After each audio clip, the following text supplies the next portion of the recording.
Career change isn't just about a title or about tasks. It's really understanding you and yourself and what you want and what you are enjoy and what you want to be part of.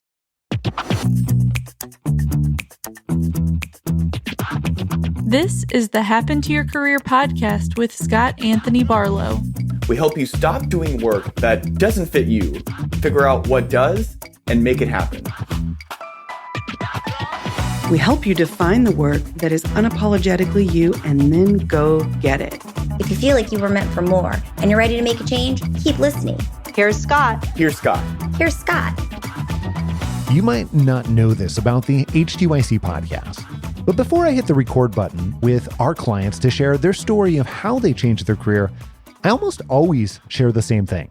I tell them I don't want to misrepresent what career change is. It can be wonderful.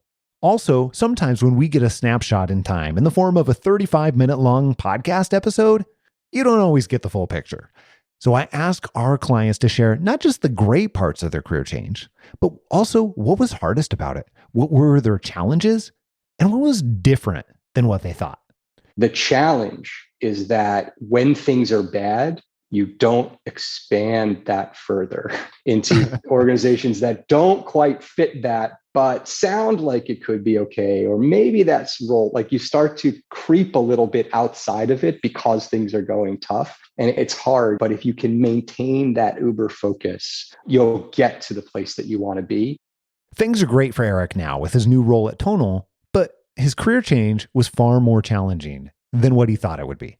Eric had been working in management consulting for years and loved, well, parts of it. Sales, as it turns out, was not one of those parts. Eventually, he realized that if he was continuing down the same path, sales was going to become a larger part of his life, not a smaller part. And while that's great for some people, it wasn't what Eric wanted. He finally realized that he had to make a change. During his career change process, Eric began to identify what he really wanted in his life and his career. After helping thousands of people with their career changes, we've seen that when you're making this kind of change, it often takes more than 3 months. Sometimes even more than 6 months. For Eric, it took an entire year to find the right role. Along the way, he had to learn how to ask the hard questions and say no to many good, but not great opportunities.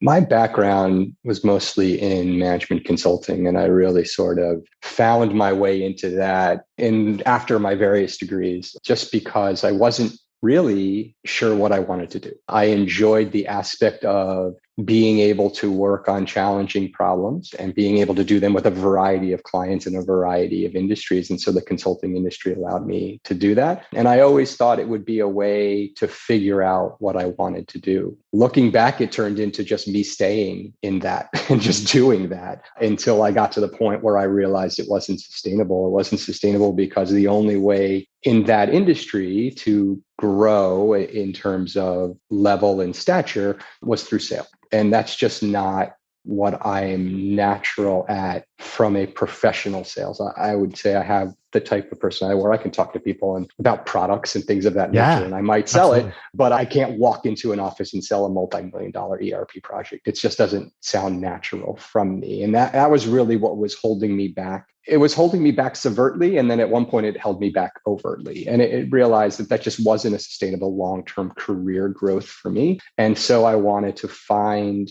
something that allowed me to take what I liked about it, but put me in a position to feel successful, completely successful.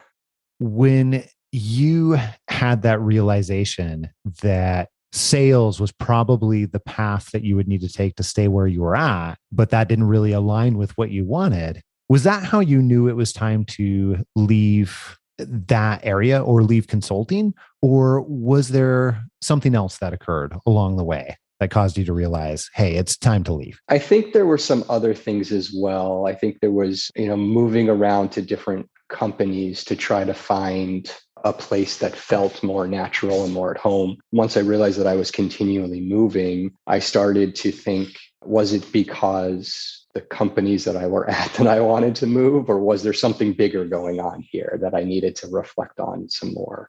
And then also as I started to do more work in my later parts of my consulting career, the types of work that I was doing and the types of problems we were asked to solve and the relationship we had with the clients started to change some, that it wasn't the same as it was earlier. It seemed to be less valued and more commoditized. And it's not that I didn't want to feel like I was a commodity, but it started to feel like it was more commoditized and there was just something to do and check off versus taking in some of that information and expertise and bringing it into the organization. And that didn't leave me feeling very good as well. And so I think those other things were going on, but I realized that if there was a path forward where I could get into leadership and maybe start to change some of those relationships that have made it work. But then that's when I realized it's sales that are going to do that. And that's just, I was never going to make it there. When you were recognizing that you had that experience where it was, you called it, felt more commoditized. Mm-hmm. Do you remember any instance in particular where you had that realization or led that to that realization? Or what was the first time that you really felt that in the back of your mind? Take me there if you remember any of those moments. I think there's some on projects where either through leadership or through the client themselves, where they were just looking for things to be done. So it was just send me a checklist or just give me a timeline or just put together a list of tasks. And it was less about understanding why they wanted to do that or understanding what the impacts would be or getting some more information. It was more about just give me those answers and don't worry about anything else. And that's when it became well, that's things that you can almost Google. You can almost figure out how to do that yourself. You don't need me to tell you what a timeline looks like or a task looks like. You need me to help you understand why you're doing it and what are the consequences of doing it. And are these things that you should be doing, or are you asking the right questions? Are you thinking about this the right way before you get into the action part of it? And those types of things started to happen when then I was just asked to not think that way and not ask those questions and not do those things, just give what was asked of you. And that doesn't always work well for me. I'm not a person that you just kind of say, don't think, just do, because I'm always thinking. And so it's hard for me to turn that part off. That's what I've always found fascinating. That situation that you experienced right there, where you are doing the things that come much more naturally to you. And quite frankly, as I've gotten to know you a little bit, I think you really enjoy that. When you say problem solving earlier, I think that rolls up for you into one of the ways that you solve problems, where you're asking questions and you're thinking about it and then using that information to be able to help someone and add value in that particular way. Like I see you doing that actively. And I don't think people could pay you enough to really stop doing that. Like you'd have to really suppress it. And I think that that's such a sign, like when you get to that point and you realize that to be able to be successful in this environment, this situation, this role, this organization, whatever it is, that you're having to suppress a part of yourself, like then there's definitely time to move on. So how long do you think it took you once you started recognizing that there was parts and pieces that you're like, yep, that's just not me. You're not going to be able to ask me to do this. What took place from there? How long did it take? Well, it took a long time, and looking back, an uncomfortably long time, because I tried to find other ways to solve it besides attacking the problem, right? So for me, It was about, well, maybe this other company would do it better.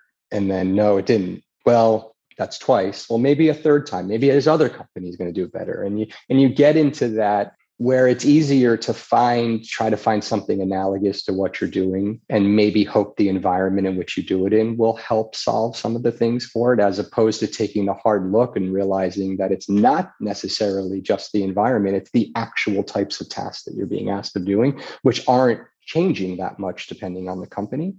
And that took a long time for me to realize, because that, I think, is the scariest part of it, right? You get to a point, and where I was, I mean, this wasn't just post-college. I mean, this was postgraduate degree too. Like you start on this path and you wake up one day and you look around and you're like, it's scary to say, well, maybe I made a wrong turn. Like maybe I made the wrong, and I continued and I doubled down on that path and I'm way far away from where I should be. That doesn't make it right to ignore that. And it doesn't mean it's wrong to be scared of it. The challenge is to then realize, do you want to do something about it or not? And I think I was lucky enough to have an out, a way in which that I could be scared of that, but still find a way to softly make the correction instead of making a hard turn or an exit. And I was able to do that in that I found myself also wanting to give back in a way, and using that you talked about, like really thinking about things and helping solve challenges. I wanted to solve some of the challenges, and this is going to sound very high in the sky, but I wanted to solve some of the challenges that I felt society was facing. Like we were going down a very dark path, and I wanted to find a way to give back. And I didn't want to just write a check or build a house or pack a lunch. And those things are all critical and vital. People need food and people need shelter. And there's great organizations that do that. But that wasn't what I wanted to do and what I meant. And I found a fellowship, which were looking for people like me who wanted to serve a year in city government and work on strategic challenges that government is facing around racial and social equity, but providing innovation and providing thought and providing counsel. So for me, it was a way of saying I can do some of the good things that I liked about consulting and marry it to making an impact, and then find a way to use that time to realize what is it that I wanted to do and be. So it was more of a softer turn than just saying, I'm done with consulting. What am I going to do? I was able to morph into this pseudo consulting type role and use that time to gestate what is it that I want to be now. I think that is fantastic for so many different reasons. You've heard me talk about designing experiments. And I think that for you, this was such a great opportunity to be able to really conduct an experiment that was completely outside of your, what I would call normal, some of those past organizations. It really sounds like we're changing the names and the faces, but the same type of situation overall in many, many variables. So I think this is a really fantastic way for you to be able to get outside that environment, shake it up, and be able to do so in a way that mattered to you, while being able to pay attention at the same time. So kudos to you for experimenting in that way. That's a courageous decision in the first place. What caused you to feel like that was the right decision for you at the time? Well, at that time, I had been let go by the consulting firm that I was with. And I was really trying to figure out what I wanted to do next. And it was very easy looking back. It would have been very easy for me to say, okay, well, what other consulting firms are looking for people? Consulting firms are always looking for people. And so I could do that, right? I can go back and say, okay, well, XYZ firm, you do consulting. This is what I do. Is there, a way that we can work together, or are you looking to grow this part of your practice?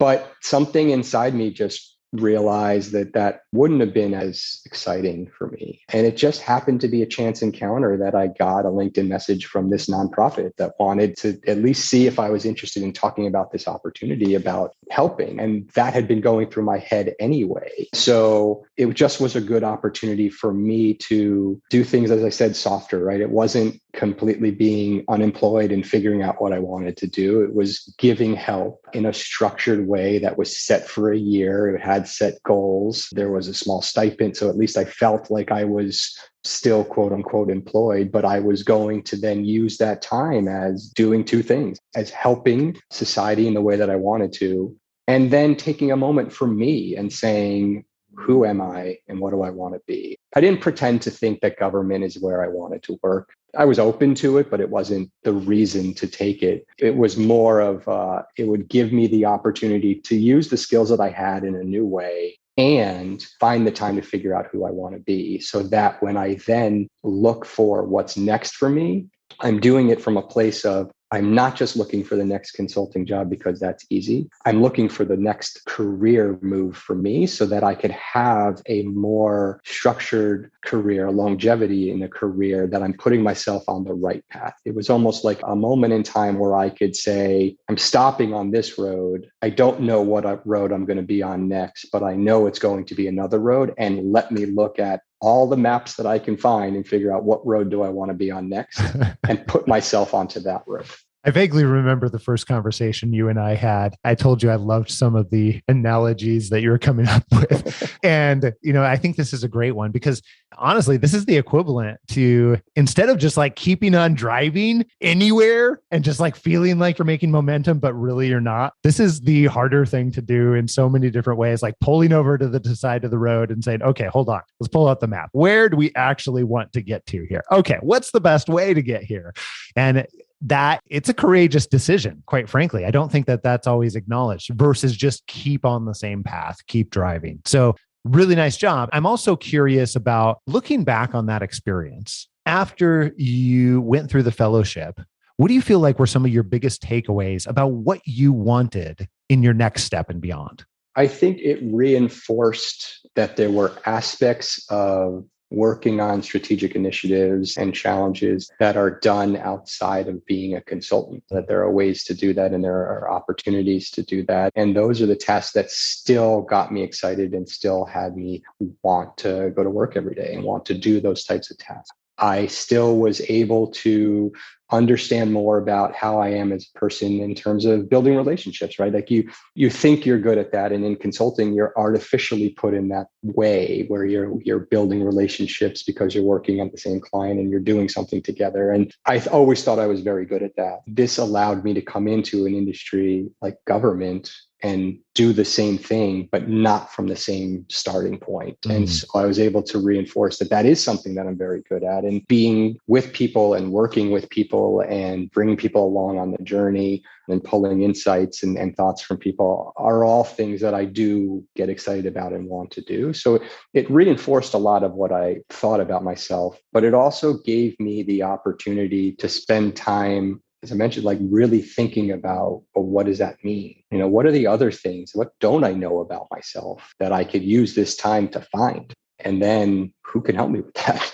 And just spend the time to do that sort of stuff. So let's fast forward for just a second here. You ended up with Tonal, which I believe is a pretty amazing organization. I think they're doing a nice job with not just one thing, but a lot of different things. And that said, how do you tell people about what you do now? What's your position called? And just give me a couple tidbits about what you're doing, what you're spending your time on now at the moment. Sure. So I'm currently a senior software and content program manager. And so what I do is for large strategic initiatives that the company is looking to investigate, prototype, build out for the offering, I lead the cross-functional work. So thinking about bringing teams together to solve whatever is the problem that we're asked to do. So usually it's all stuff that isn't released yet. So we're working on new sort of ideas. We're kind of building them out. And my expertise would be ones that involve some sort of content creation for it with software support. So I don't really work on the hardware side. I'm not about building anything on the hardware side. It's all about the associated content and software. You know what I think is super fun about that is that we started this conversation by you saying, hey, I really learned through all my consulting experiences that I absolutely loved the working together in teams and that type of collaboration and that type of cross-functional collaboration. Like that's really fun for you. And then thinking about how the strategy of how different things fit together. And now fast forward to the end, you get to do a whole bunch of that in your new role. And that is really wonderful. I think that's reinforcement that you made a wonderful step for yourself. Also, at the same time, you and I had a conversation before we hit the record button here at that. It was not always easy along the way. There was a pretty substantial amount of time for you. Was it about 12 months in between the fellowship and then where you accepted this opportunity? Yeah, my fellowship ended and then it took me a full calendar year to then accept an opportunity to join Tonal. So what was that like? First of all, I asked you, what did you plan on? Or did you plan for it to be that long? And you're like, no, not at all. Not at all. My intent was to get a role that was right for me as soon as possible. But, in doing so, what was that like for you? What were the hard parts and what caused you to continue to keep moving forward? I think there's a few things that I think I'm looking back on is that one, you can only control what you can control. And there are far more things that you can't control than you realize. You can think about there's certain things that you can't control, but there's significantly more. And of the things that you either can control or not, the ones that you can't control are going to give you the most heartache, the most consternation throughout it. And it's so much easier for me to say now, looking back and reflecting on it, than it was during that time. Because at that time, every setback was felt catastrophic. It just did. And it's just because of the state you're in when you're going through this process. And I don't minimize it in any way. It is very difficult. And I think what kept me going is the fact that through the fellowship, at least, and looking back the times in consulting, but especially through the fellowship, I realized I could do good things. Not anything in that. I don't mean to toot my horn or anything like this, but I just realized that I am capable of doing good things. Toot away, sir. Toot away. I think you are very capable of doing good things. So my realization is that I have to keep going because whatever it is that I get to do next, it's going to be doing something good. And I should be in control of where I do that. And it may take a long time, but it's going to be worth it in the end, because at the end of the day, if I follow the path and I stay true to what I want to do and who I want to be, then I am going to do good things for a good company and feel good about myself. I'm just not going to feel good about myself during the process of getting there. And that's just the way it is. And I think there's things that you can do to help it get better, right? But from time to time, having that big picture look, pulling yourself up from the weeds and realizing that you're going to get somewhere. You just will. It's going to take a various amount of time. It's either going to be quick or short or long. You don't know, but you're going to get somewhere. And at the end of the day, you're going to be where you want to be. And that's a very powerful place to be. So taking time, looking up and saying, okay, I'm going to get there. I just don't know when that time is, gives you a little perspective of just slowing down and it's going to be okay. And then you dive back in. I would, and you didn't ask this specifically, but some of the things that I would do besides taking that big holistic picture is I would spend time actually actively not looking for my next opportunity, doing something else. It could be daily or it could be weekly, but doing something else, whether it's, we talked about this before, like I play ice hockey. So whether it was playing ice hockey or whether it was working out or whether it was just going to get a coffee physically out of the house, going for a walk, a skateboard or something, just doing something else to clear your brain, but making sure that you do that. It does do wonders. It does change your mood. It does give you something else to do and focus on, because if you continue to focus on what is negatively happening, it reinforces it and it puts you in a downward spiral. And I do say that you don't always control the downward spiral. There's lots of things that help you get there, but you can control when you get out of it by changing your mental state a little bit, by just doing something else. And it can be something simple. It doesn't have to be something complex, but just doing something else. And it'll break up the days, it'll break up the weeks, it'll break up the months, and it'll make you feel a lot happier in certain moments and celebrate those moments. That is fantastic. And I appreciate you sharing what worked for you as well, because it's one thing to go through that and say, well, you just need to hang with it and eventually you're going to get there. But it's another thing for how do you actually do that and what might work for someone. So I really appreciate you sharing what worked for you. And also, when you think back over the last, and now it's been about 15 months or so, but when you think back over that 12-month period, what do you feel like was much more difficult than you would have anticipated?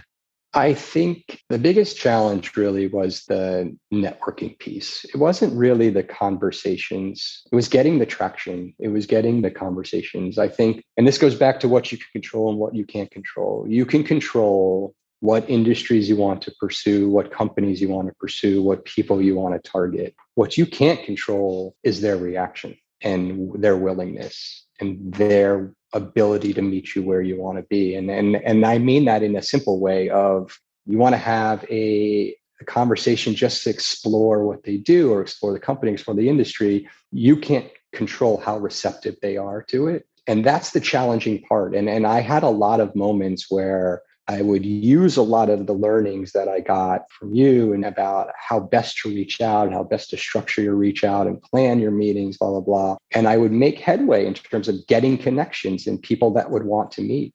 And then all of a sudden, they probably decided they didn't want to do that anymore and never heard back or never heard from them or had a meeting and then didn't show up and then never heard back, right? that's so frustrating. And that puts you into some of that downward spiral from before, right? And that goes back to, you can't control that because you've done everything right. And it's hard. That was the hardest part, is then it's not meant to be personal. It's not that someone is saying, I don't want to talk to you at all, but it feels that way. It feels that that's what they're doing. Absolutely feels because like. You're the only one that asked and you're the one that set up the meeting. So it feels that that's what they're doing.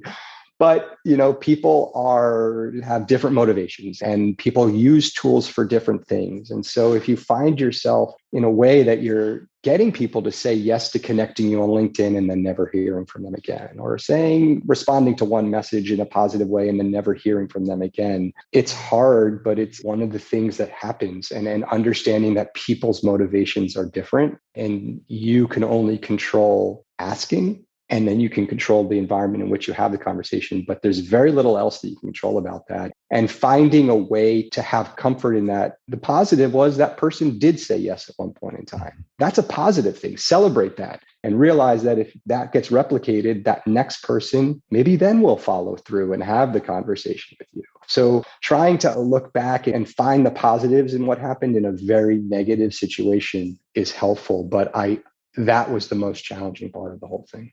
I can definitely see, and I have felt where that challenge can happen. And you said something that is really very interesting there that I think changes the game for people. I think so many people, when they think about making a career change, as an example, I think people equate that with, I need to make a company change or a environment change or a industry change or something like that. However, I think it's far, far, far more than that. In some ways, is also behavioral changes along the way. And you've referenced some of those. But then the other thing that often people don't think about is, how do you actually produce a desirable situation that is a really positive outcome on the other end? And what I heard you say earlier is that you're focused on those people or organizations or industries or companies or whatever that you actually are interested in, or that you do want to spend your time around. And if you're putting your efforts in a teeny tiny, smaller portion of those places that you actually want to be,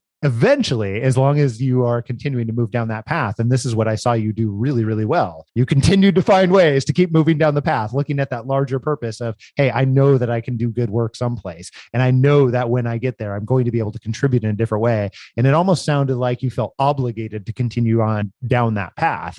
But focusing on that element and then focusing on identifying and only going after those places that you actually are legitimately interested in, that's kind of the not so secret sauce to how you end up in a place that you actually want to be. So I just wanted to unpack that for a few seconds here, because it's easy to listen to a story like yours, Eric, where you've had a really positive outcome on the other end, and it sometimes gets lost about how that actually got there. And in this case, I know you did a great job continuing to show up and continuing to focus on those places you want to be. So what I'm also curious about is Tonal. What caused you to believe, yeah, this is absolutely an organization that is right for me? Yeah, specifically about Tonal, I knew coming out of my fellowship that when we talked about it, reinforced the types of tasks and things that I liked to do. Yeah. But what it also instilled in me is that I also knew that I wanted to make an impact on people's lives and find a way to do that. And there's many ways to make an impact on people's lives. And I wanted to find an organization that I felt in which the work that I did would impact people. And for me, Tonal does that. And I don't mean it in a physical way of just changing people's physiques or changing whether they're losing weight or getting stronger or muscles or things of that nature. It certainly does that. But what it does for me is it reimagines and reinvents and reinforces their relationship with health and fitness that is also impacts more parts of their lives. So it was an organization that I knew that I wanted to be part of. And there were other organizations too that do things similarly, but in other industries. But I knew specifically that I wanted to target companies that would allow me to do the work that I like and am good at and impact people.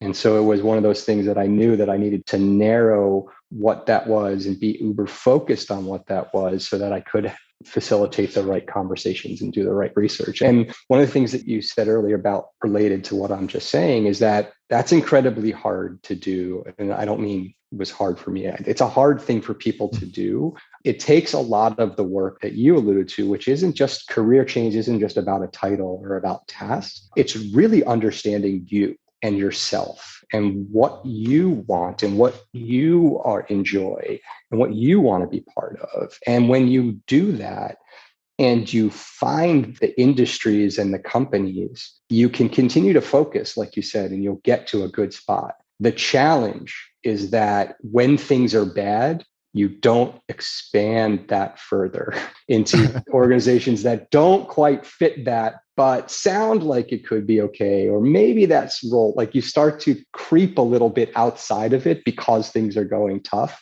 And it's hard, but if you can maintain that uber focus, you'll get to the place that you want to be. But I do recognize, and again, don't want to minimize, it's hard to do that when things are not going well. Yeah, especially, 12 months in, when I don't know how you experienced specifically long periods of time in between where you're focused on something, but the result hasn't come through yet. But I know for me, it very much felt like, should I consider accepting something else? Like, am I really doing the right thing here? Like, am I doing the right thing for my family? Like, it causes me to question my intents over and over again. And I'll ask you directly, what was that like for you? What were those hard elements that people might not be thinking about from the emotional side? It does. It certainly makes you question, did you define things the correct way? Because it feels so narrow. And that's when relying on the work that you did is you have to trust that because you did it from an honest place and it truly reflects who you are and what you want. If you put in the work up front to do that, it's having faith in that and having faith in yourself. Again, it's not easy. It's not easy to do, but if you put in the work at the beginning to do that, then you're only cheating yourself if you ignore that later on when it's hard. It's easy to do that. It's easy to ignore it. And it's easy to open up and say, well, this role sounds sort of, maybe it's, and maybe I'll be able to fix it. Maybe I'll be able to fix the role once I'm there, or maybe I'll be able to fix the company once I'm there. It's easy to talk yourself into those types of things, especially if they're the ones that you get conversations with and they're the ones that you start talking to. But that doesn't necessarily mean it's the right thing to do because you did something earlier for a reason. So I don't really have a magic bullet to say how you break out of it. I think changing your perspective from time to time, not in terms of the details, not in terms of whether your answers were correct, but your perspective of take a break for yourself, read a book, go for a walk, go talk to someone you haven't talked to in a long time. Just find some other way to change your mindset. When you then go back to it, you'll feel a stronger connection to the work that you did earlier because your mind's a little clearer and you'll realize, yes, that is exactly what I was talking about. It is exactly what I'm looking for. And then it'll give you a little bit more of an adrenaline rush to keep going. You did a really nice job, even staying true to yourself at the very, very end when it got to, you had an offer, you were in the negotiation process. It's feeling like you need to accept the offer and not sure how much give there is and everything else along those lines. And you did a really nice job coming out on the other side with even more than what some of the minimums were that you had defined for yourself, not just accepting the quote unquote minimums. I will tell you from working with literally thousands of people on that it's a hard thing to do, much like some of the other pieces that we've talked about here. And since you did such a great job through that process, what did you learn? And what would you share with everyone else about what you learned as you're going into negotiation to be able to stay true to yourself and what you actually want?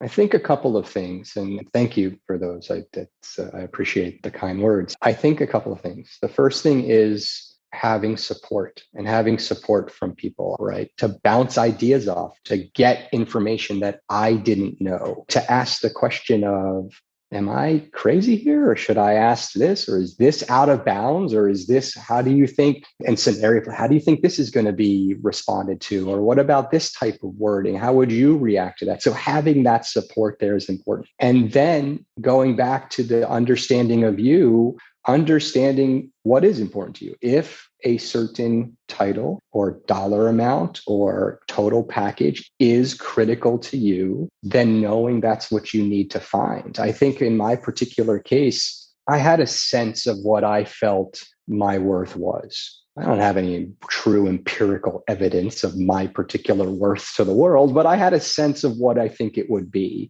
And so I knew that it would be something that was worth asking for, knowing that if it got to a certain point that was a little lower or whatever it was, like where my line in the stand was, where I would say I could love the company and I could love the opportunity, but this particular package, salary, bonus, or whatever it is not going to make me feel valued and put me in a negative spot, then unfortunately, that's just not a good position to put myself in. It's setting myself up for failure. So I kind of had an idea of where my lowest line would be.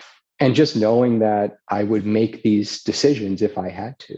As long as you have the support and you know what's important to you, I think that the negotiation part is then just asking questions and not being afraid to. There's no harm in asking, and realize there's also no harm in being told no.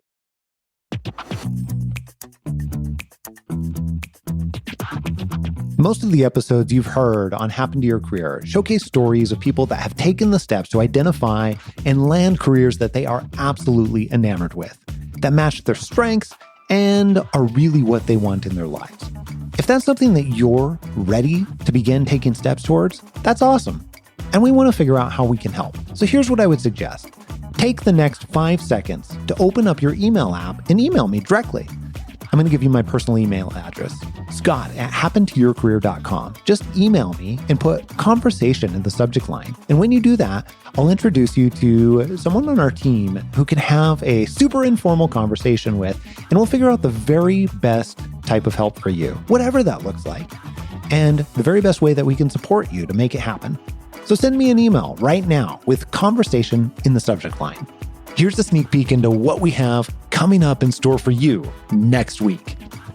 I bought into the model of career ascension. You go from better to better to better, and that's the direction things are supposed to go. And it's always heading up, and it's always heading bigger, more responsibility, better title, more money. Why is our culture so obsessed with job titles and job status? Just think about how often we ask and are asked by others, so what do you do? This inflated importance of career causes people to believe they have to find all of their fulfillment and everything they could possibly need within the constraints of their career, which can very easily lead to work consuming your entire life. And when, not if, when that all-consuming job begins conflicting with your priorities like health, family, whatever it may be, something will have to give. So then the question becomes, what is the life that you want to build? And where does work fit into that? All that and plenty more next week right here on Happen to Your Career. Make sure that you don't miss it. And if you haven't already, click subscribe on your podcast player so that you can download this podcast in your sleep and you get it automatically, even the bonus episodes, every single week, sometimes multiple times a week. Until next week, adios. I'm out.